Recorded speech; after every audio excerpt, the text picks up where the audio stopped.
परिवार और संयुक्त परिवार को पुनः सुव्यवस्थित करने के लिए हमारे सामाजिक मॉडल को फिर से लागू करने की आवश्यकता है। अन्यथा हमारे बच्चे पश्चिमीकरण के सेक्स बाजारवाद में फंस जाएंगे, आर्थिक हानि करेंगे, स्वास्थ्य की हानि करेंगे, परिवारों को कमज़ोर करेंगे। इस दिशा में हमने एक शोध लेख तैयार किया है। अपने बच्चों को पश्चिमीकरण की जो आंधी आ रही है उससे बचाने के लिए हमें नए सिरे से अपने कुल गोत्र परंपराओं पर विचार करना पड़ेगा। इसके वैज्ञानिक कारणों पर भी विचार करना पड़ेगा।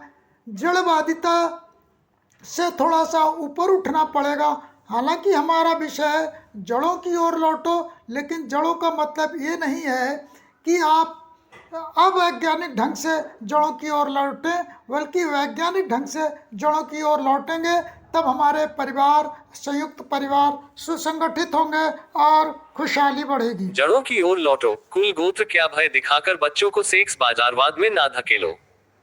सेक्स मानव की मूलभूत आवश्यकता है, भोजन पानी हवा की तरह। इसे समझो भाई, प्रेम का चरम बिंदु ही तो सेक्स है। Folded hands. अगर कोई व्यक्ति अपनी काम ऊर्जा को हस्तमैथुन करके निकालता रहता है तो वह न तो अपनी माँ बहन बेटी को प्रेम कर सकता है, क्योंकि उसमें प्रेम ऊर्जा ही नहीं बचती, काम ऊर्जा ही तो प्रेम ऊर्जा है। आचार्य रजनीश के विचारों को भी सम्मिलित करते हुए सामाजिक चिंतक एवं अधिवक्ता कमलेश कुमार मित्रा, मोबाइल 9,33,51,22,064। भाइयों बहनों, मित्रगण और मेरे प्यारे युवा साथियों, आज जब मैं कलम उठाता हूं तो दिल में एक गहरी उदासी और एक ज्वलंत आक्रोश दोनों उमड़ आते हैं। हमारी जड़ें, हमारे कुल गोत्र, हमारे रीति रिवाज, ये सब तो हमें जोड़ने के लिए बने थे, तोड़ने के लिए नहीं। लेकिन आजकल ये वर्जित विवाह, पीढ़ियों का अंतर, गोत्र की दीवारें, ये सब भय का मुखौटा बनकर हमारे बच्चों को बाजार की गोद में धकेल रही हैं। सेक्स, जो मानव की मूलभूत ऊर्जा है, भोजन पानी हवा की तरह आवश्यक, उसे हम दबाने, छिपाने या बाजार के जाल में बेचने की कोशिश कर रहे हैं। क्यों? क्या कुल गोत्र का नाम लेकर हम बच्चों को वो स्वतंत्रता नहीं दे सकते जो उनके मन शरीर को पवित्र रखे? आचार्य रजनीश कहते थे, सेक्स कच्ची ऊर्जा है, इसे दबाओगे तो विष बन जाएगी, परिवर्तित करोगे तो अमृत। 088 डेफ वो कहते थे कि काम ऊर्जा ही प्रेम की जड़ है, इसे हस्तमैथुन या पौन के दलदल में गंवाओगे तो प्रेम कहाँ बचेगा। माँ बहन बेटी के प्रति वो गहरा लगाव, वो निस्वार्थ मोहब्बत, सब सूख जाएंगे, क्योंकि प्रेम ऊर्जा ही तो काम ऊर्जा का परिवर्तित रूप है। मैं कमलेश मित्रा, एक साधारण सामाजिक चिंतक और अधिवक्ता जो गांव गांव घूमकर लोगों की व्यथा सुनता हूं, आज अपनी अंतरात्मा की पुकार के साथ बोल रहा हूं। हमारी पिछली चर्चाओं में आपने मुझसे पूछा था, वर्जित विवाह में वो वीडियो पीढ़ी का अंतर, क्या इसका कोई वैज्ञानिक आधार है? भाई, मैंने गहराई से सोचा, किताबें खंगाली, वैज्ञानिक अध्ययनों को टटोला। हाँ, कुछ आधार है, लेकिन वो इतना कठोर नहीं जितना हमारी परंपराएं चित्रित करती हैं। निकट संबंधों में विवाह, जैसे पहली बुआ फूफा के बच्चे, फर्स्ट कजिन में आनुवंशिक रोगों का जोखिम थोड़ा बढ़ जाता है। सामान्य आबादी में बच्चे को कोई रिसेसिव जेनेटिक डिसऑर्डर होने की संभावना 3% है, लेकिन फर्स्ट कजिन्स के बच्चों में ये 6% हो सकती है। D5BD55 क्यों? क्योंकि निकट रिश्तेदारों में एक ही खराब जीन कैरियर होने की गुंजाइश ज्यादा होती है, जो मिलकर रोग पैदा कर देती है। से 4B35। लेकिन भाई, ये जोखिम डिग्री ऑफ रिलेटेडनेस पर निर्भर करता है। दूसरी पीढ़ी, सेकंड कजिन में ये जोखिम लगभग सामान्य ही रह जाता है। तो वैज्ञानिक आधार पर कितनी पीढ़ियों का अंतर उचित?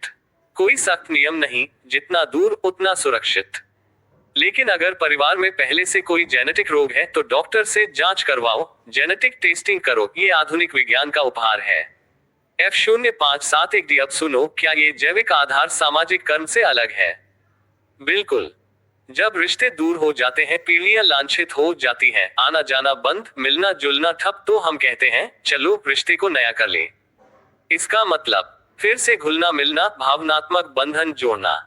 ये कोई वैज्ञानिक फॉर्मूला नहीं, बल्कि समुदाय को एकजुट रखने की चतुर रणनीति है।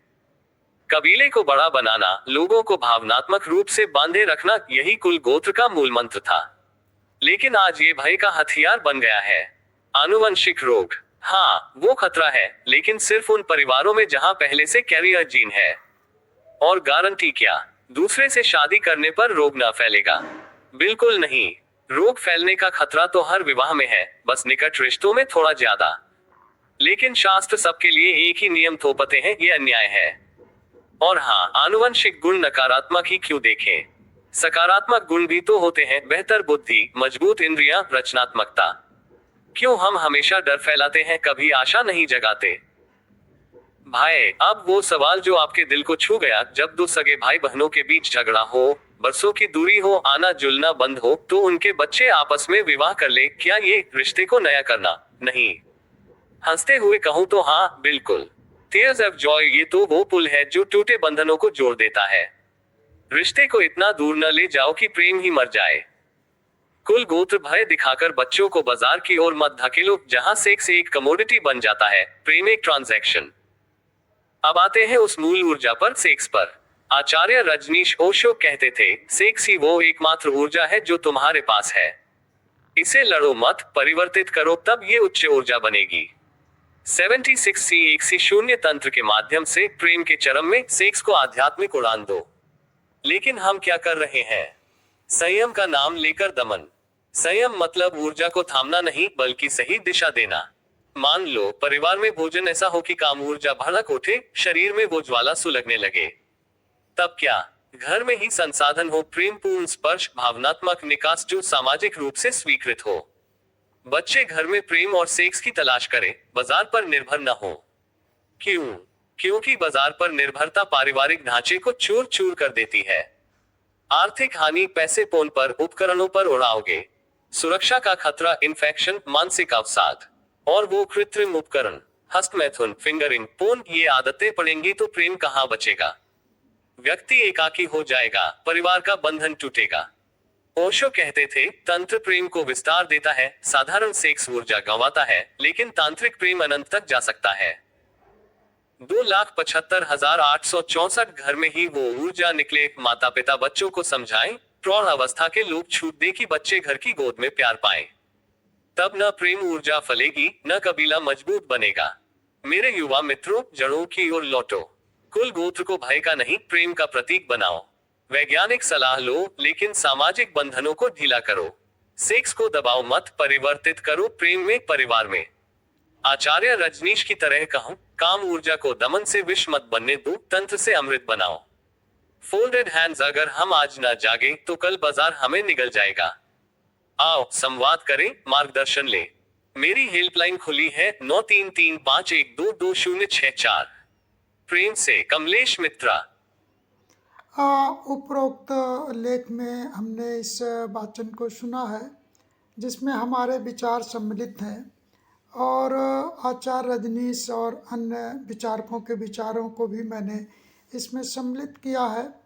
सामान्यतः मैं भी इसी समाज का व्यक्ति हूँ, और सामान्यतः मैंने देखा है कि जो हमारे प्रौढ़ अवस्था के लोग हैं, जिनके बच्चे शादी करना चाहते हैं, तो वो अपनी जो बरसों की चल रहे झगड़े या आर्थिक प्रतियोगिताएं या ईर्ष्या दोष के कारण जो है, अपने बच्चों को भी आपस में मिलने नहीं देते, प्रेम नहीं करने देते, प्रेम के बाद आगे प्रेम विवाह भी नहीं करने देते या विवाह नहीं करते।